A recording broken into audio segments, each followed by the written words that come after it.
It's vitally important that you maintain your bike so that it is safe, road legal and in tip-top condition.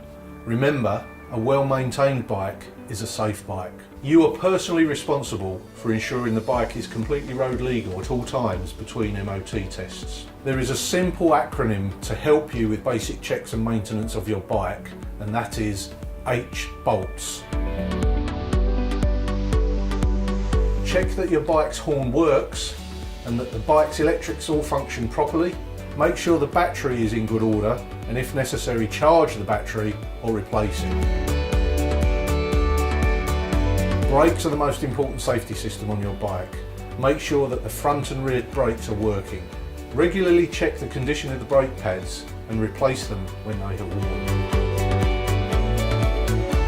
Check the oil level of your bike weekly and top up if necessary with the correct grade oil. For bikes with two-stroke engines, make sure you add two-stroke oil to the specific oil tank. Check that your lights are working properly. The headlight, dipped and full beam, brake lights and the indicators. Keep your lights clean at all times and make sure the bike's mirrors are in good condition and clean.